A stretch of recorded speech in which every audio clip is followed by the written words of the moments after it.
अभी दिसंबर का महीना शुरू हो चुका है एंड जैसा कि सबको पता है कि विंटर्स के वक्त क्या होता है ना, मोस्टली नीट एस्पिरेंट्स जो होते हैं या मोस्टली एस्पिरेंट्स किसी भी एग्जाम के, वो थोड़े से ढीले पड़ने लग जाता है बिकॉज ऑफ द एनवायरनमेंट। बहुत ज़्यादा ठंड पड़ रही होती है तो उनको पढ़ाई करने का मन नहीं कर रहा होता, जल्दी से उठने का मन नहीं कर रहा होता है एंड बहुत सारे एन नंबर ऑफ रीजंस होते हैं जिसकी वजह से वो अपनी पढ़ाई पर ध्यान नहीं दे पा रहे होते हैं। तो ये एक बेस्ट टाइम है, अगर तुम यहाँ पे अपना एफर्ट्स फुल्ली डालोगे तो तुम बहुत सारे लोगों से आगे निकल पाओगे। लेकिन अगर तुम उन्हीं की तरह इसी लूप में फंस जाओगे कि जल्दी नहीं उठ पा रहे हो, पढ़ाई नहीं हो पा रही है, तो तुम अपने कॉम्पिटिटर से आगे नहीं बढ़ पाओगे। So hello everyone, welcome back to my channel. Myself Abhesha, currently first year MBBS student at VMMC and Safdarjung hospital. तो आज के वीडियो में हम डिस्कस करेंगे वो कॉमन मिस्टेक्स जो आपको अवॉइड करनी चाहिए ताकि आप अपने कॉम्पिटिटर से आगे बढ़ पाओ एंड अपनी विंटर्स को सुपर प्रोडक्टिव बना पाओ अपनी नीट 2025 की जर्नी के लिए। So let's start. Mistake number 1, let start of the day. जैसे कि मैंने बताया कि ठंड की वजह से बहुत से नीट एस्पिरेंट्स ऐसा कर रहे होते हैं कि वो सुबह बहुत ज़्यादा देर तक सोते हैं, जैसे 10-12 बजे तक उठ रहे हो सुबह आराम से।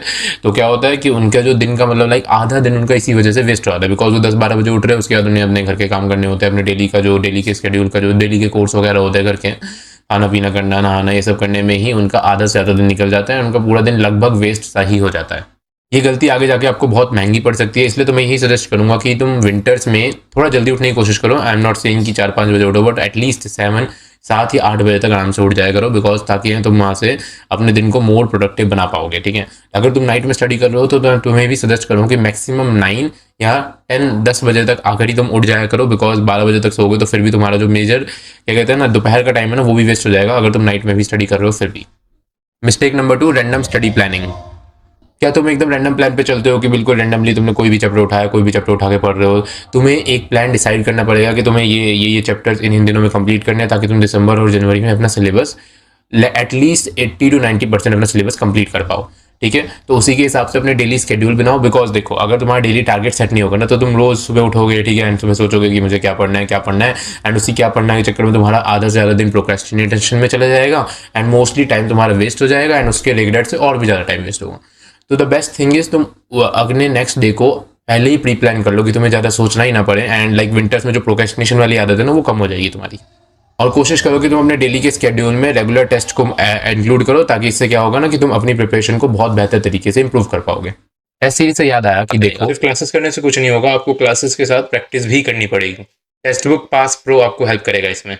ऑलमोस्ट 139 प्लस मॉक टेस्ट होंगे यहाँ पे नीट के, वो भी विद द सिमिलर इंटरफेस जैसे नीट का रियल एग्जाम होता है बिल्कुल वैसे ही।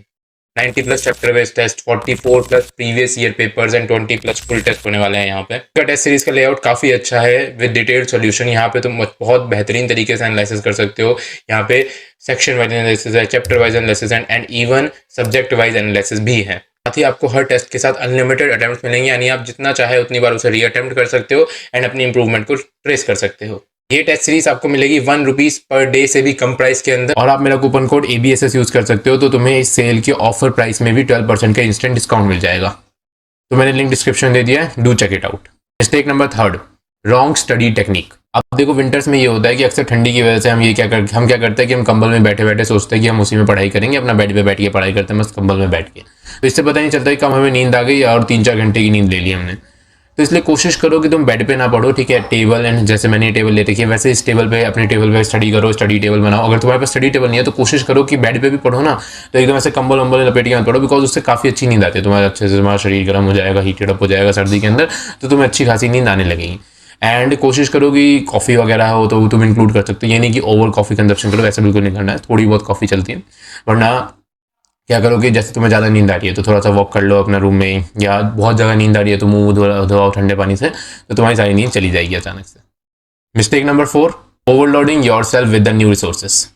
ये कॉमन गलती है जो मोस्टली नीट एस्पिरेंट करते हैं कि विंटर्स यानी लास्ट के कुछ मंथ बचे नीट प्रिपरेशन के अंदर, तो क्या करते हैं एक्स्ट्रा रिसोर्स इंक्लूड करने की कोशिश करते हैं, जिसकी वजह से जो उनके पुराने रिसोर्सेज भी होते हैं जो उन्होंने करे होते हैं, क्वेश्चन बैंक सॉल्व करे होते हैं या मॉड्यूल सॉल्व करे होते हैं, उनके क्वेश्चन भी वो ढंग से मतलब क्या कहते हैं रिकॉल नहीं कर पाते, उनको रिटेंशन इंप्रूव नहीं कर पाते।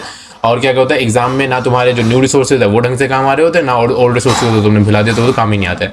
तो इसलिए कोशिश करो जो भी तुमने ओल्ड रिसोर्सेज करे, जो भी तुमने मॉड्यूल्स करे, PYQs करे, उसमें जो भी तुम्हें हार्ड लगा है उनको तुम मल्टीपल टाइम्स रिवीजन करो, मल्टीपल टाइम्स प्रैक्टिस करो ताकि तुम्हें अच्छे से याद रहे एंड तुम्हारा कॉन्सेप्ट स्ट्रॉन्गर बिल्ड होता चला जाए। Mistake number 5, avoiding health. ठंडी के टाइम तो अक्सर मेरे साथ ऐसा होता है कि मुझे कोल्ड हो जाता है, ठीक है, एंड अक्सर फिर पूरी सर्दी जो होती है कोल्ड में ही निकल जाता है हर वक्त सर्दी एंड इसकी वजह से क्या होता है ना कि मेरा बहुत ज़्यादा स्टडीज़ पे इफेक्ट भी पड़ता था। तो मैं तुम्हें तो यही सजेस्ट करूंगा कि prevention is better than cure, ठीक है। तो अपना पहले से ही ध्यान रखो, लाइक गर्म पानी पीते रहो अक्सर, ठीक है, कुछ ज़्यादा कुछ ठंडी चीज़ें मत खाओ, ठंडा पानी मत पियो जिसकी वजह से तुम्हें अफेक्ट पड़े, कोल्ड लगे, ठीक है।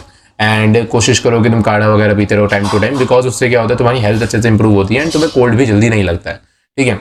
एंड अगर इन केस तुम अपने स्केड्यूल में इंक्लूड कर सकते हो तो of course include physical activities करो, 10 से 15 मिनट बाहर जाकर खेलो या थोड़ा एक्सरसाइज वगैरह कर लो, जिससे तुम्हारी बॉडी हीटेड अप रहेगी एंड तुम्हें ज़्यादा जल्दी सर्दी नहीं लग रही होगी। अगर आप ये सारी मिस्टेक्स को अवॉइड करोगे तो तुम अपनी विंटर्स को बाकी सभी कॉम्पिटिटर्स के कंपेरेटिवली बहुत अच्छे से टैकल कर पा रहे होगे, बहुत ज़्यादा अपनी नीट प्रिपरेशन में इंप्रूवमेंट कर पा रहे होंगे। अगर आपको वीडियो हेल्पफुल लगा हो तो लाइक ज़रूर करना है एंड अपने सभी दोस्तों के साथ शेयर करना जिनको भी इस वीडियो की ज़रूरत है। टेक्स्ट बुक के पास प्रो के डिस्काउंटेड प्राइस का फ़ायदा उठाओ मेरा कूपन कोड ABSS यूज़ करके। और अगर कोई भी डिटेल स्टडी टिप्स चाहिए या कोई भी डाउट है तो तुम मेरे से कमेंट सेक्शन में पूछ सकते हो एंड आगे मैं और भी अच्छे अच्छे कंटेंट लाता रहता हूँ। एंड नेक्स्ट एक गिव अवे भी करने वाला हूँ, तो इसलिए मेरे चैनल को सब्सक्राइब करके रखो ताकि तुम्हें गिव अवे का नोटिफिकेशन सबसे पहले आ सके। तो मिलते हैं जल्द नेक्स्ट वीडियो में, तब तक के लिए पढ़ाई करते रहो। All the best and bye bye.